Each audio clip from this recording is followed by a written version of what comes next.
Goodness. Is Diddy's defense getting to Cassie? How's her demeanor in court today? To watch someone who is visibly pregnant sort of take deep breaths at times, she's keeping her cool. Honestly, she didn't cry or anything like that. Obviously, early on in the testimony, there were some things that had her in tears. But today, she's been very calm, very measured, especially considering the audio clip that we heard of her threatening to kill someone.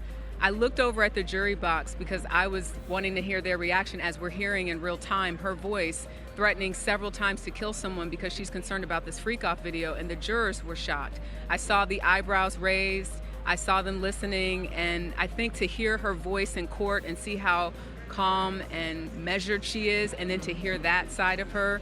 Again, it was in 2014 that this audio clip was something that she recorded, but clearly she's threatening someone who she thinks might release a freak-off video, and she's worried about it. And the person that she was threatening was one of Diddy's associates. Correct. Okay.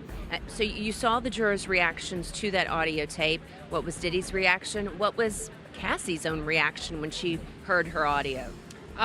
She just kind of looked down. I mean, she wasn't, and it was hard for me. I have a great shot of the jury in terms of where I'm sitting. I can see Sean Combs. I have to sort of raise up to look at Cassie Ventura, but she seems to be very calm. I mean, I think she knows that some of this evidence was going to come out. So she's answering the questions, yes, no. When she doesn't remember something, she's very clear about that. But the prosecution, the defense has been trying to poke some holes into the testimony she gave about the alleged rape that she said took place toward the end of their relationship. How are they trying to poke holes in that alleged rape that took place? The timeline. They're looking at the timeline. They're asking her questions. Well, was it this time or that time? They're also looking at around that same time she was still talking to or dating, as she says, her now husband, Alex Fine. So they're trying to really, in many ways, I think what they're trying to do is question her credibility. So Cassie was asked about receiving a FaceTime from her now husband while she was having sex with Diddy. Is that again the case of the defense trying to poke holes in her story? I think that's where it goes back to how much can we trust this person, because they're entering evidence with phone records and different things to show, well, you were with this person at this time, or you sent that message, but yet you were dating this person. This is about a criminal enterprise, and there are several elements to that don't necessarily speak to if she was in bed with Diddy or if she was FaceTiming her now husband. So I think they're trying to use what they can, again, to discredit her overall as a witness, because this is also about beyond a reasonable doubt. Right.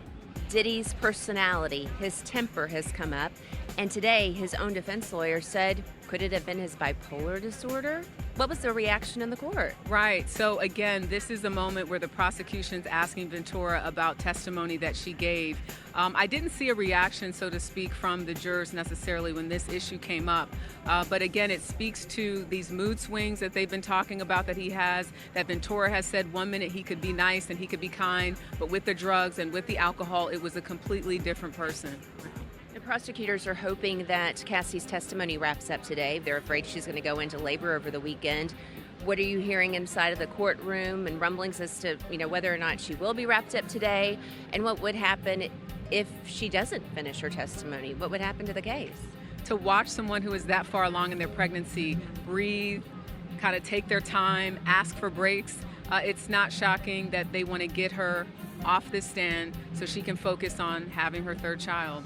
Even more text messages are being revealed today, and one text message in particular, Cassie writes, "I'm lost without you." How damaging was that text message? Honestly, Rachel, there have been several text messages where she shows that she wants to be with Sean Combs for the rest of her life. We know now that she called herself Cece for Cassie Combs. We know now that she wanted to have a child with him. She saw herself as a wife. So to say those things at this point is not that surprising. But even the defense ended their argument with a text message from 2012, which appears to show Combs saying, "I want to do our last freak off." And then she says something to the effect of, "I don't want it to be our last freak off. I want it to be the first for the rest of my life." That's what she said. But what was so interesting is on redirect, the prosecution showed the context of that text where she then says, "I don't want to do freak offs anymore."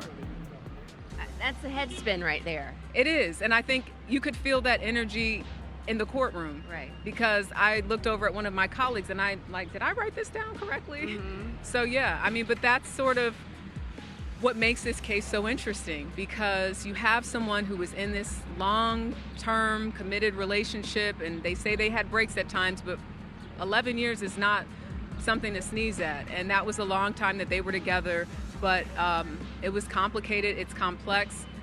But Cassie Ventura maintains throughout that she really didn't want to do these freak-offs, that she just wanted to be with Sean Combs. We're anticipating that on Monday, Dawn Richard will be taking the stand. What might we expect to hear from her testimony? Yeah, Dawn Richard was famously in that Making a Band that was created by Combs, and she filed a lawsuit last year, a civil suit, saying that she was physically and emotionally abused. Wow. More explosive testimony to come. Absolutely. The book. Oh, yes. So- Please tell me about the book. Something else that I thought was interesting is sort of this timeline that the defense laid out. And they showed that Combs and Cassie Ventura had been in contact with each other via text in 2020. This is around the time she had just had her first child. He's congratulating her and saying Frankie's beautiful, so using her daughter's name. And it seemed like they were both sort of having this exchange of sending love and sending light, and I hope your family's well.